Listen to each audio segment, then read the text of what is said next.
Oi, meus amores, tudo bem? Hoje eu venho trazendo para vocês a segunda parte de indicações de livros de autores brasileiros.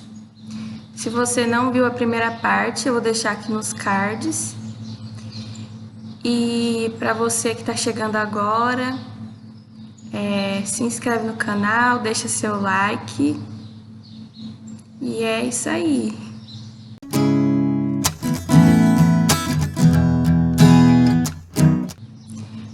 A primeira que eu vou indicar é a série Não Pare, da autora F.M.L. Piper.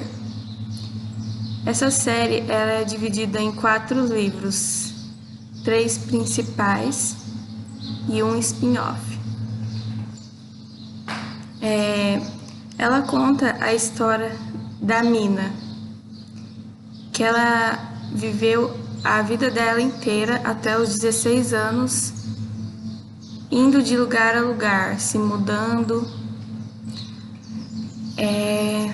que a mãe dela dava a desculpa de trabalhar muito para se mudar tanto. Só que a Mina, ela tem uma pequena peculiaridade. A primeira é que ela tem olhos de felino.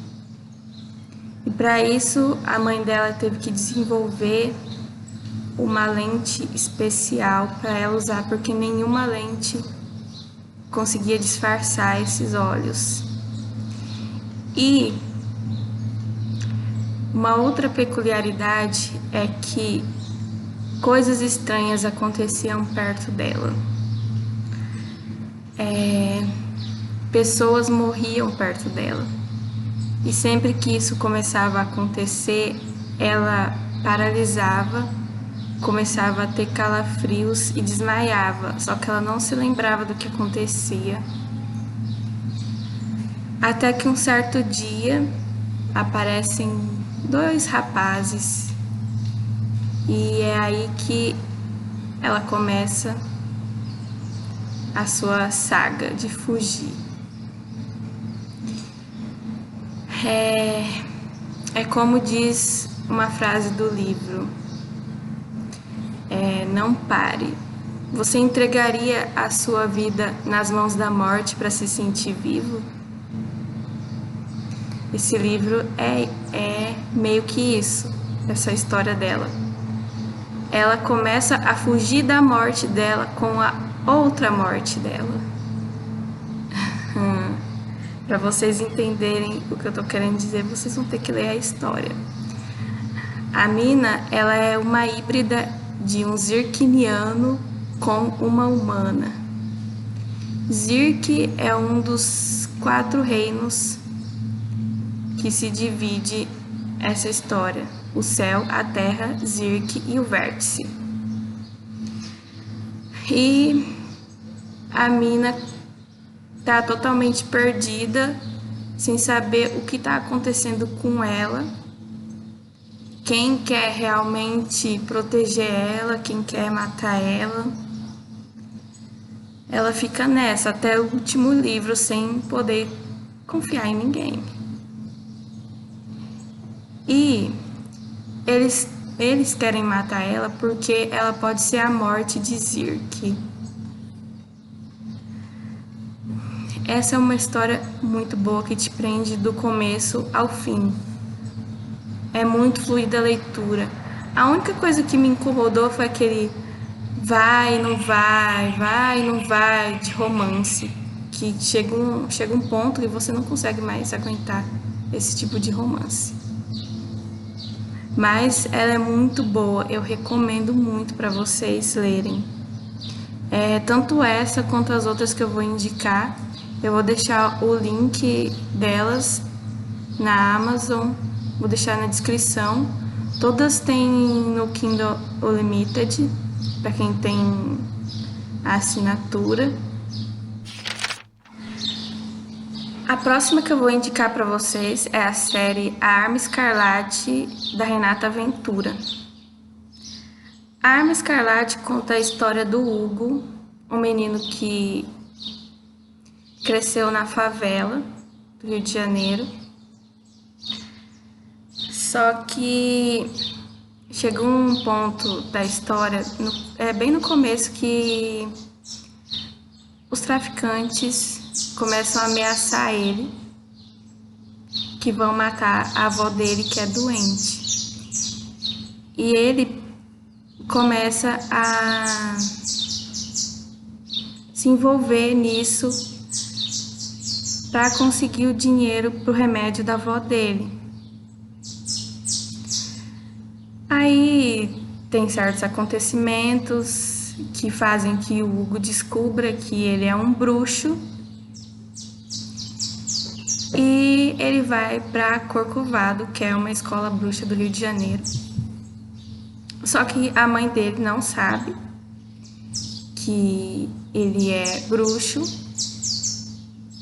Ela acha que ele estuda numa escola normal.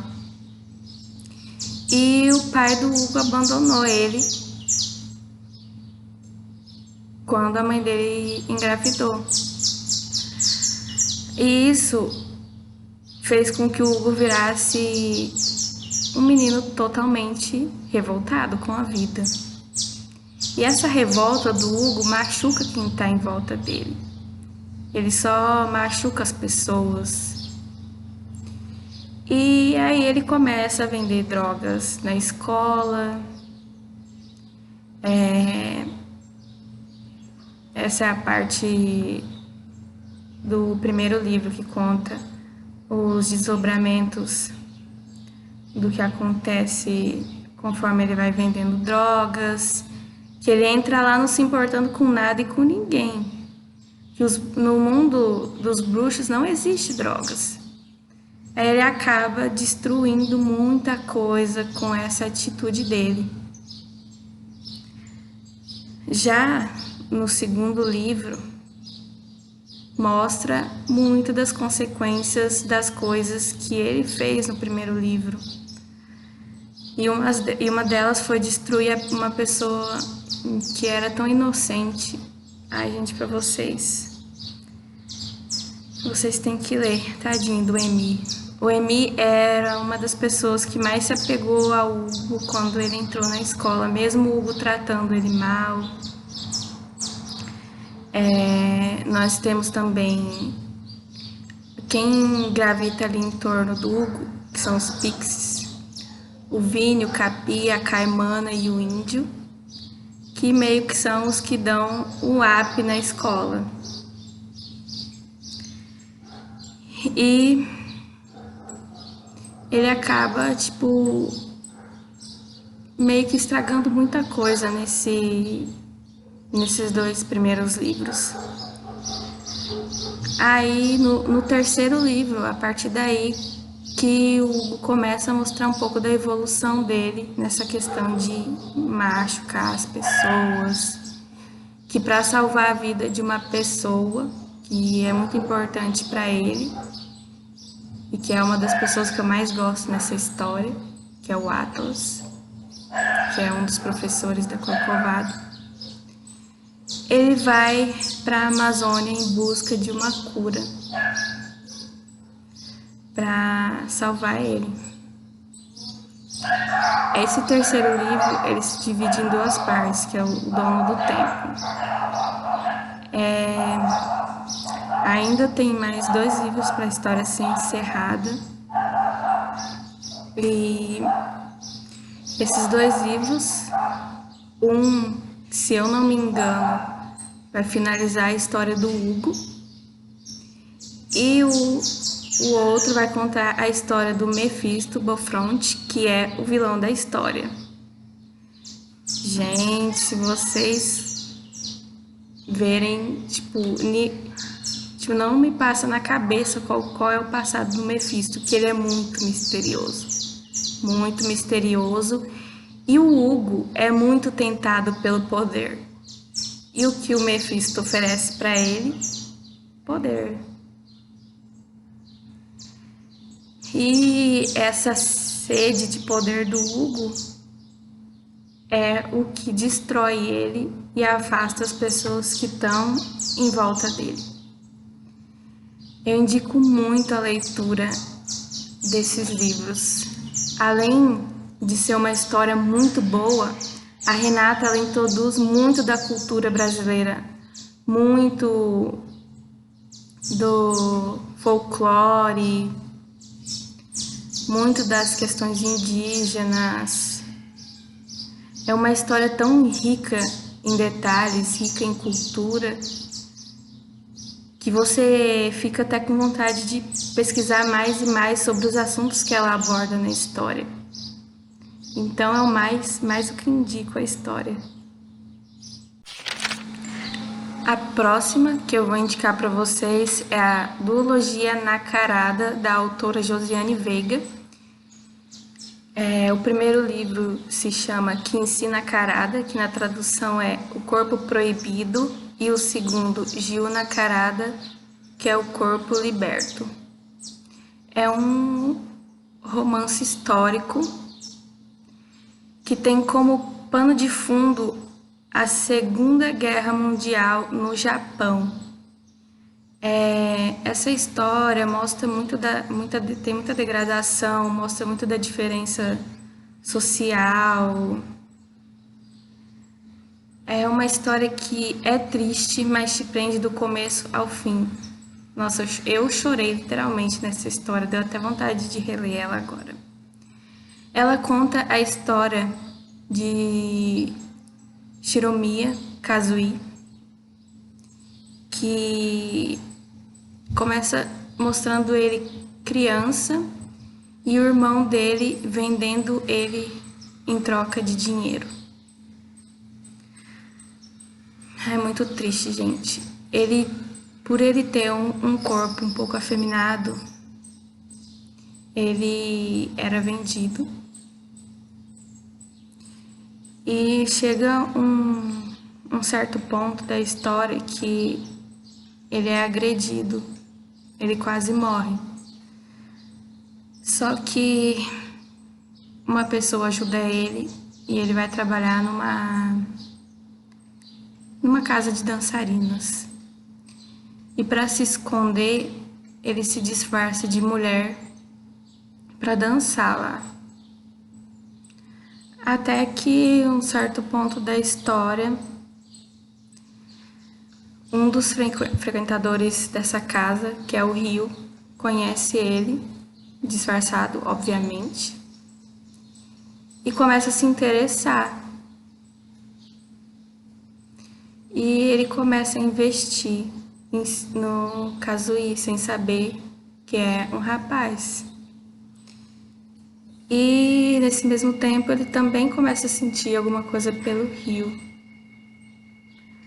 Só que, por ele ter sofrido muitos abusos, ele não deixa o Ryu se aproximar. Só que aí o Ryu descobre que na verdade ele é um homem. E aí a história começa a ficar muito mais triste ainda, porque ao mesmo tempo que ele quer, ele luta contra, e essa luta dele contra machuca muito o Kazui. Gente, vocês vão odiar o Ryu, odiar, porque ele faz o Kazui sofrer muito, muito, muito. Essa é uma história que é muito pesada, é muito forte. Mas mesmo assim eu indico a leitura.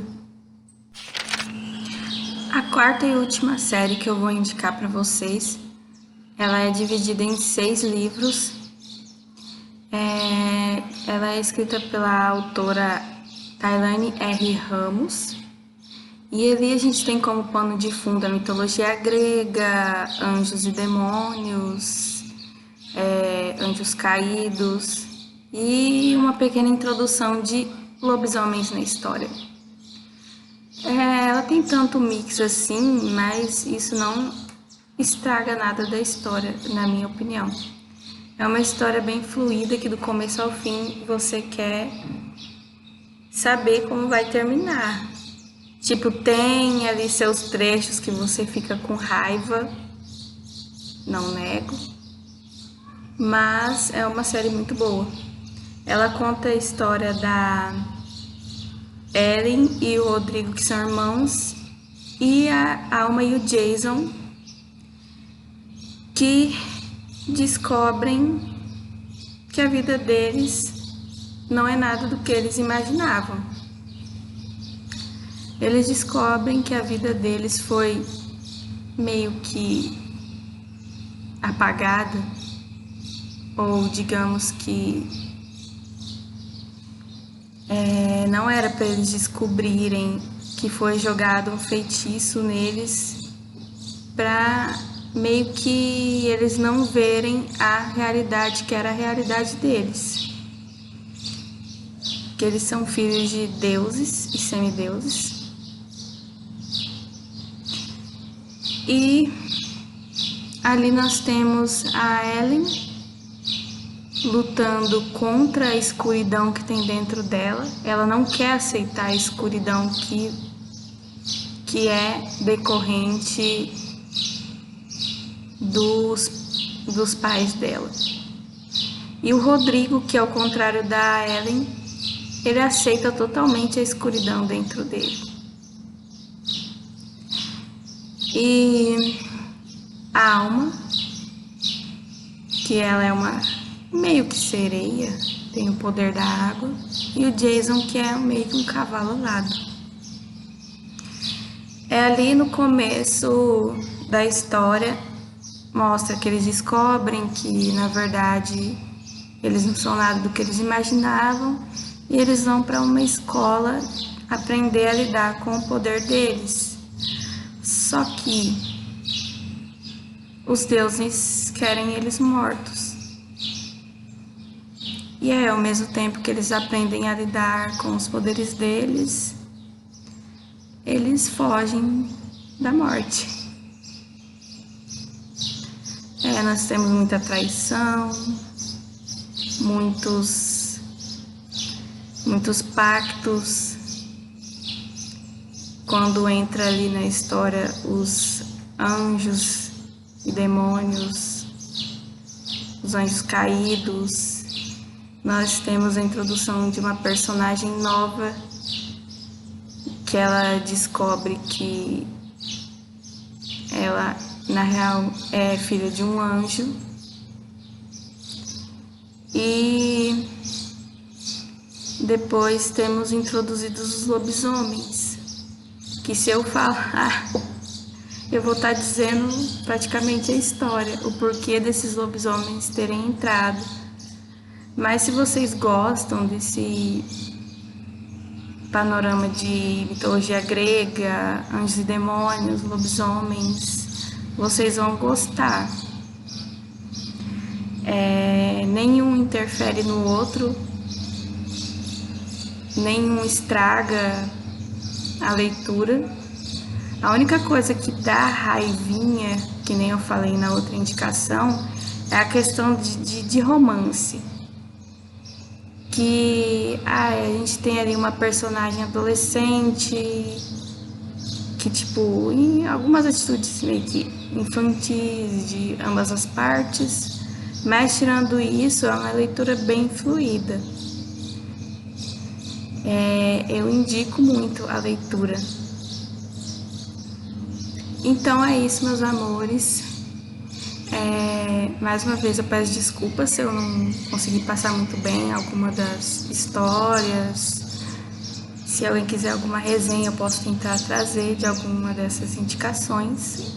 Como eu disse, eu já vou trazer, ou eu já trouxe de uma das séries que eu indiquei. E quem curtiu, dá um like, se inscreve no canal e ajuda compartilhando. Até a próxima, beijo!